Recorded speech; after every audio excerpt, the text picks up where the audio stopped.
Hey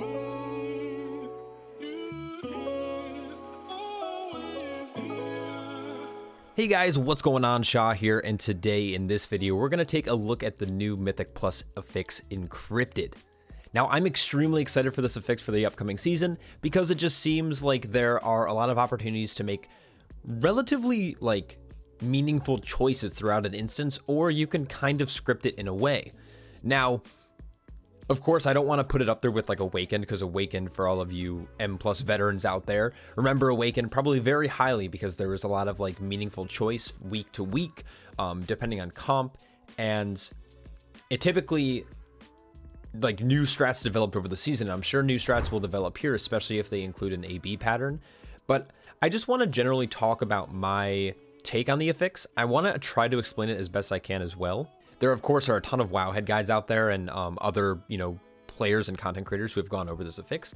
I just kind of wanted to get my general take to try to explain it to you like you're all 5th graders. What's really nice about this affix, and what I really am going to enjoy, I think, in this next season, is that Blizzard isn't trying to punish you from skipping some of these relics.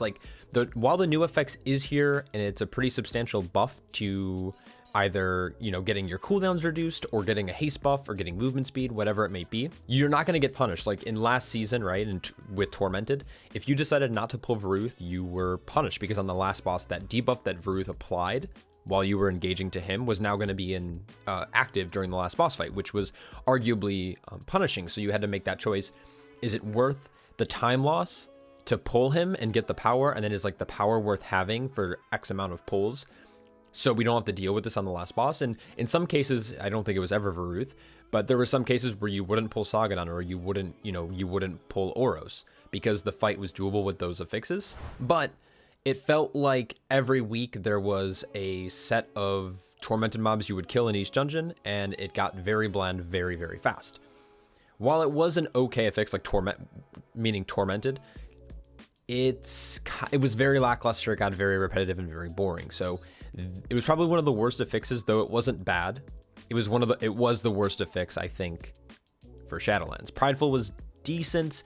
You can make the argument either way, but Prideful at least gave you a pretty significant damage, healing, and mana buff, where you can then go and make a ginormous pull. But most of the powers from Tormented didn't make too much of an impact, and there was no meaningful choice.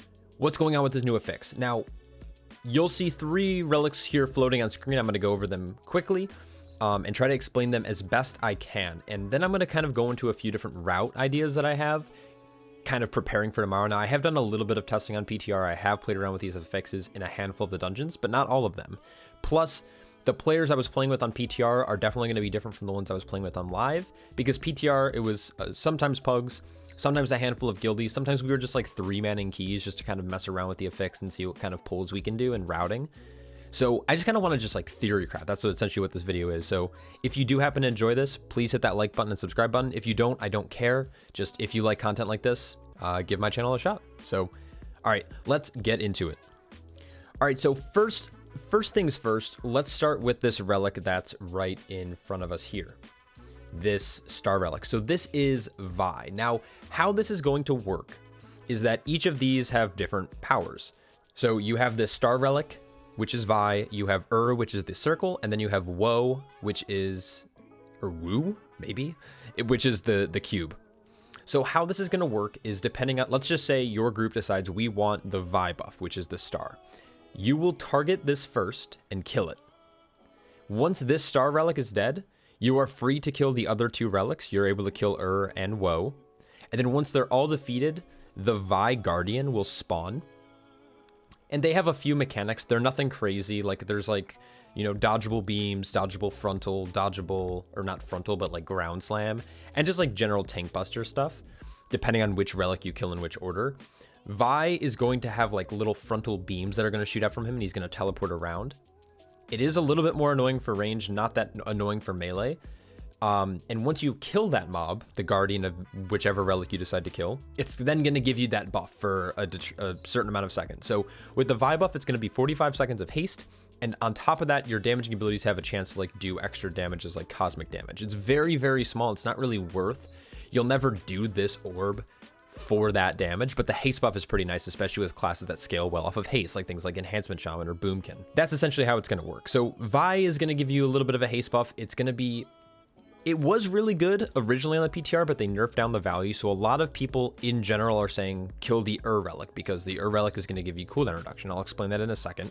But there are times, especially going into a boss, where it might be nice to grab the haste. So you basically have half of a lust on pull, where you can lust later into a boss fight or later into a trash pull, because you're already going to have that haste buff. It's good also for classes that need to sometimes build and ramp up a little bit. So it's really good for Shadow Priest going in. It's good for warriors going into a pull. There are times where the haste buff is actually going to be kind of decent. Again, it's comp dependent and dungeon dependent. The next relic is going to be the Relic. So is the center circular one. So what this one is going to do is very similar. If you want this one targeted, you're going to kill it first before the other two relics, and then once it's dead, you're going to kill the other two. I will say that the relics have a very, very small health pool. Even when I was testing this like in 15s and or so, it was only like 150k health, and so they die very, very quickly, especially with like when you add double legendaries and tier sets and, you know, DPS using their cooldowns. These things die within a few seconds. You'll target the Relic, kill it, kill the other two, the Guardian will spawn. This one, if I'm not mistaken, it's a tank buster. I'm pretty sure it's a tank buster. Maybe it's not. If you are the tank and you're not killing Vi for killing the other two, just make sure you're going to get aggro on it right away. You don't want it to hit your DPS. And then once you kill it, it's going to give you cooldown recovery. So 200% increased cooldown recovery rate for 10 seconds. So quick math here. So your base recovery rate's 100%. You're going to obviously then add the 200%. So 300% increase, or 300% recovery rate, 3 seconds off per second that passes, times 10, so 30 seconds. So essentially every time you kill an Relic, you're going to get 30 seconds off most of your cooldowns.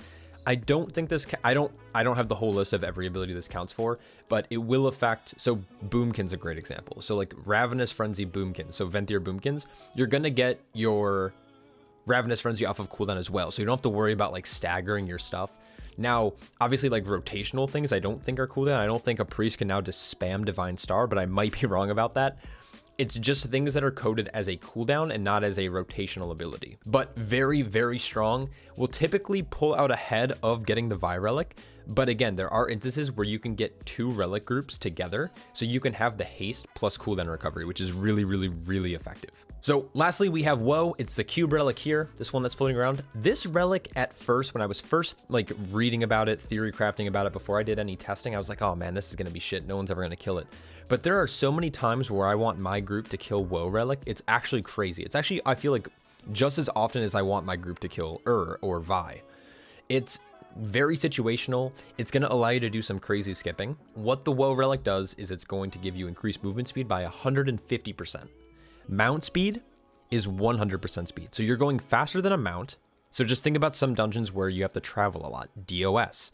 The other side is a great dungeon to get this relic in because you have to run like all the way down the hallway into Ardenwell, then you have to run all the way back. You have to run around that outer ring for Muzala's room. You have to run down Hakar's hallway. Like there are a lot of times where, and going into Mechagon, if you're doing any kind of skip, running into Mechagon.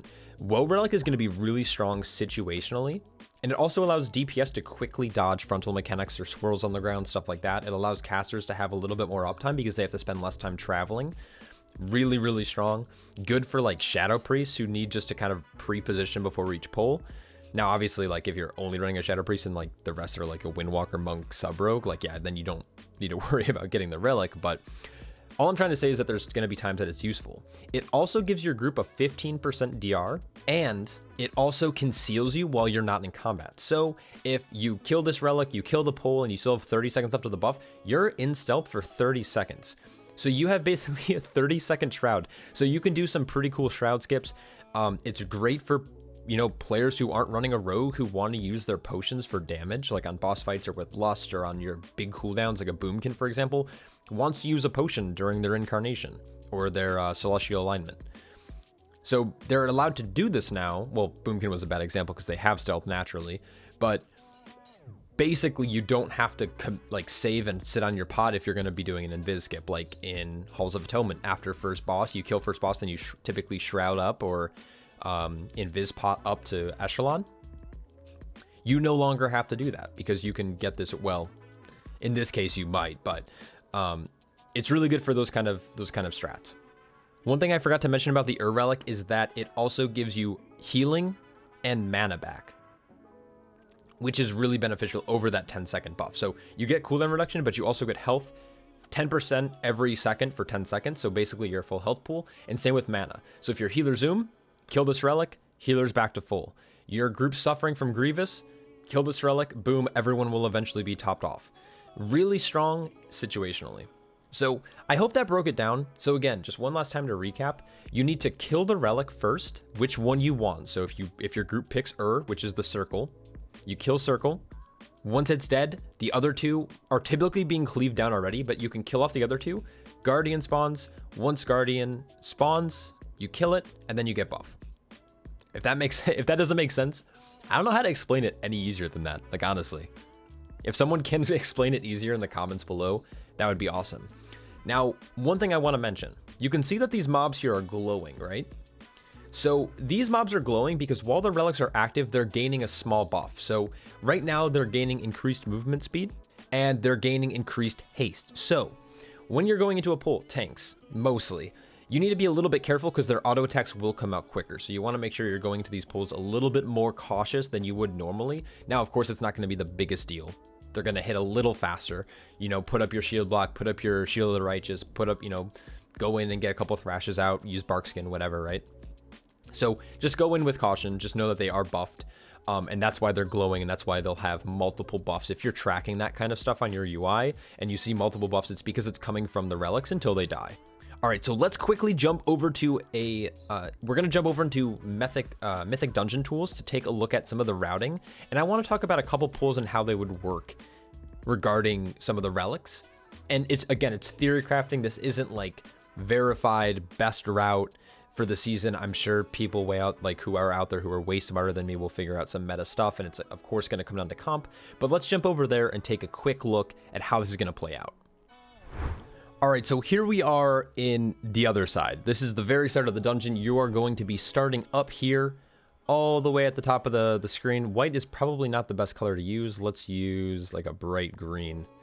So you're gonna start way up here, right? So going off of Tormented route, it was very standard for groups to, you know, pull down the stairs, grab all of this, and then you would run like Hakar's side to grab the Tormented mob, and you would continue all the way around. You might dip into Mechagon to grab, you know, the Tormented mob, and then you go to Ardenweld, right? So you kind of just did the circular route, and then you went into here.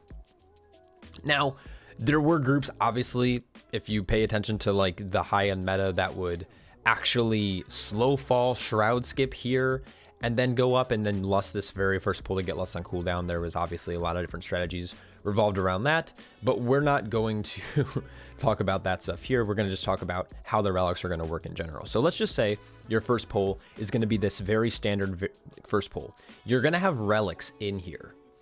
Let's just say you have a comp that has 1 and 2 minute cooldowns. Let's not worry about like boomkins and demon hunters and stuff like that. You're going to go into here and sometimes groups would be like, all right, we want to do this pull. It's obviously effective. We can use small cooldowns, and then we can use lust on this big pull up here. Now, what's really cool is you can come into this pull. You could be like, all right, we're going to kill because when we kill we can pop our cooldowns, kill Our cooldowns will cleave down the other relics and cleave down the mini boss mob, and then boom, it's going to give us 30 seconds off of our cooldowns. Let's just say it's like a fire mage and I don't know, a demonology warlock, right? Like classes with like 1-ish minute cooldowns. That means by the time this pulls over, they're going to have their CDs back up, which will set them up really nicely for the second pull of DOS. Now, let's just say you go with this pull. It's what you committed to. You go in, you get this pull down in, 45 seconds. By the time you mount up and get up here and you're ready, you're good to go. So you got all your cooldowns back. You can go into here, you can pop lust, and then you have a couple of decisions, right? You can either be like, we can now use again, get the CDR, so we can either have cooldowns for this big boy, or we have so we don't need to use cooldowns there, or we can kill to have cooldowns back up for this big pull down here.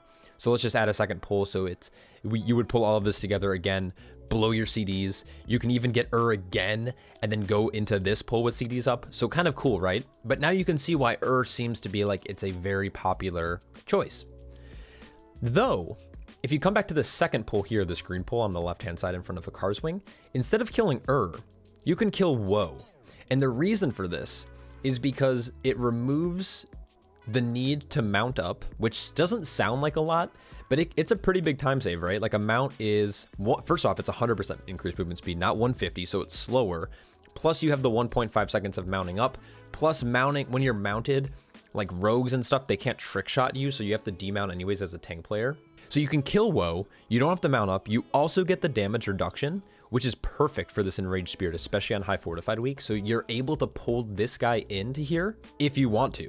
So you're able to actually just go into this guy. You have a 15% damage reduction. You have increased movement speed, so you're not scared of the enraged masks and having to get out of them. You can still have decent uptime. You can also just get here quicker, and then most likely you'll get all of this done, and you'll still have a little bit of movement speed to get down here quickly without having the need to mount, which is like something you might not think about, but that is a pretty big time save, especially also having a 15% DR for the Enraged Spirit, who does a lot of AoE damage. Now, something else groups do, of course, is like they'll pull this guy into this pull with Lust. Viable strategy, you can kill the Woe Relic before his first rage, and you still have a 15% DR, and then you still don't have to mount, so you can get down to this next pull quicker. And then on this pull, of course, you can go for or you can go right back into a Woe Relic, which means you'll have a DR for this Enraged Spirit, and this shit show of a pull that always goes so well in all pugs that I've ever run. So you have options, right? The movement speed is really useful, I think, in this area. Now, of course, you can come into this very first pull. Let's just say you even have shorter classes or classes that kind of just consistently pump. Let's say you have like an In-Hand Shaman or a Fury Warrior. You don't even need to kill in the first pull, right? You can kill Vi right away, get really nice haste. You can have the haste buff to kind of do more damage, more rage generation, more whatever, right? More Maelstrom generation. I'm not sure how In-Hand Shamans work nowadays. It's been a while since I played one. You have different options depending on your composition. Now, you will notice going into some of the different wings, right? So in Ardenweld, you have this over here, which isn't kind of like, this isn't normally pulled, but now you can pull it, right? So the route that my group is thinking about doing is actually pulling these blade beak, coming over here and pulling these blade beaks through, because normally we would grab a couple over here, but now we can just grab these and come back, or you can leave this pull for the end. So what a lot of groups might end up doing is pulling Ardenweld, normally how you would, just kind of brute force, just tackle as much trash as you possibly can. And then on your way out, you can grab this to get, speed buff to run back through, because this hallway in here, which you can't really see. Oh, I guess you can't see it. This hallway just takes so long. It's such a big time sink. So having things like the Woe Relic, again, really strong in this dungeon. It's also nice because it's been a long time since we've had a very high-end movement speed increase, right? Like the Lightfoot potion from BFA, but this expansion, they kind of got rid of this very fast speed sprint potion. So this might actually allow you to get some pretty big pulls going, because a lot of the times big pulls are hard to do because of the travel time you have to do, and it starts to accumulate, and the damage starts to accumulate, and without a healer or a tank being able to plant and, kind of get situated and get grounded, it's a little bit more challenging. So the Woe Relic, again, it sounds like I'm preaching for the Woe Relic. I'm a big fan of it. But again, CDR is always really nice, and it just depends, right? So like for this pull, let's say, when you get to this area, you can pull this, again, you can kill and then this will give you cooldowns for boss, right? Sometimes DPS will blow big cooldowns in this area and then not have it up for boss right away, but now you can. That's just kind of some of the thought processes that I've had going through this dungeon. Like in Mechagon, right, you can grab the Woe here. You can, you'll do this pull kind of like normal. You can grab the Woe Relic and it'll allow you to skip all the way through, which is something that a lot of groups have used Shroud or Invis for. But now, not only do you have a very, very long Invis / stealth. I don't actually know what it's coded as, if it's coded as an invisibility or a Shroud or a stealth, because it is different. Because these mobs at the very end, these sentient oils, they can't see, they're not true sight, but they'll pull if you're in stealth, but they won't pull if you're in Viz, which is a very unique thing. So I haven't actually tested this yet, so maybe I'll go and do that and then let you guys know. But you're going to be able to get through here very, very easily now with the Woe Relic. Now, really quickly, I don't want this video to be like 8 years long. I'm going to have actually, I'll get into that later. So let's just jump into Mist really quick. Something that I wanted to talk about briefly is the idea of pulling, basically, when you chain orbs, right? So let's just say, I don't know what your route might be through here. If you, these spike claws were nerfed coming into 9.2. They're actually really easy to deal with now as long as you have an AoE purge. I'll talk about that in the future. But it might be common again to see this pull be done at the very start because it is decent percent, right? It allows DPS to blow kind of big cooldowns without feeling like it's wasted on like a 4-pack or a 2-pack. But let's just say, I'm gonna reset the route. But let's just say at the very end of the dungeon, you come up and you plan to, to pull around this way like normal. You'll pull all of these, not together, of course, but you'll pull all of these. And then at the end, you have like 5% more you have to get. You can do this pull, grab Vi Relic, which means you'll have the Lust, which then you can go into boss with the like the Relic, right? So you have Vi for your cooldowns, you pop cooldowns, you kill and then you get your cooldowns back for, when ads come out or just for more boss damage, to break the consumption absorb. There's so many different things here. So it might be common for like groups to do this, like pulling into relic packs, like right before a boss to get Vi. So you have a mini Lust going into boss, especially if your Lust timings are weird in here. Cause sometimes if you Lust on Mistcaller, it won't necessarily be up for Tread, but Treadova is a boss that you don't necessarily need Lust on. It's just kind of like a tanky boss. But of course, having haste is always nice for cooldowns. So this is always this is going to be interesting too. Getting like a Vi and an together is extremely effective. But you'll typically do Vi first because Vi will help you kill faster in the next pull, and give you that damage and boost up your cooldown. So then by the time your cooldowns are over and you get the CDR, your cooldowns are going to be back up even faster. So I might sound excited for the season, and if I do, good, because I am ecstatic. Through some of the testing, we would be like, okay, on this, this is a horrible dungeon for relics because there's none of them in the maze. If you haven't noticed, there are no relics in here because how do you control that, right? Because maze is, there's like 26 set patterns in here, or something like ridiculous, but there's none in here. But there's some other dungeons, like, I don't know, Necrotic Wake's a good one. So Necrotic Wake, you might want to go and do an invis skip past Narzuda, and we were playing around with we were messing around with the concept of pulling extra stuff in here, even pulling in this gatekeeper with boss and spearing and getting all of this trash down in like just one big swoop, kind of MDI style strategies. Very dangerous, but again, if you have like God, this is turning into a rant. I'm so sorry, but I hope you guys like me ranting. I don't know, I hate it. So let's just say like you pull all of this, right? First pull standard, and then you go off to the right hand side.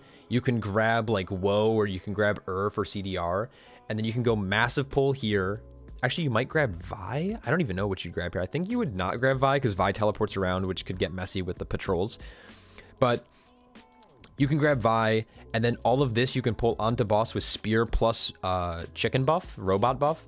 And then grab and then these relics will be available at the end, and then you can like grab Woe after the boss fight, and you can then like stealth past all of this if you want to, or come up here and just grab chicken buff and then just run past. Like, there's just so many options. But the point I was trying to get to is that there were some times where we ran Necrotic Wake as a group, and we would be like, ooh, I want my cooldowns up for the next pull because we can pull big. Let's kill Okay, cool. Let's kill Like, we're able to make on the fly decisions. Obviously, it can be solidified by consistency. But when you're, playing with guildies or, kind of learning how to push, it offers a lot of different like variables and variability. Is that even a word? I don't even know. You have options, essentially, is what I'm trying to say, which is just so cool. Not as cool as Awakened, but I think Blizzard did a good job, and I'm excited to see how the season goes. So if you guys enjoyed this video, like I said, hit that like button, subscribe if you'd like to see content like this. Like I mentioned in my Guardian Druid guide, if you are a Guardian Druid player who watched that, I do plan on coming in full force in 9.2. I'm trying to keep up 5 tanks. I have a very odd, kind of out of reach goal, but I'm going to go for it. I'm going to try to hit 3K on all the tanks. Obviously with my first one being Guardian Druid, but if you like to kind of see that content, you can always follow my Twitch. That'll also be in the description below. And I generally just do kind of boss guides, theory crafting, trash guides, tanking guides mostly. But if you're interested in any of that, again, this channel might not be a bad place to hang out. So thank you guys so much for watching. Hope you'd enjoyed. Hope you're staying happy, healthy, and I will catch you all in the next one. Take care.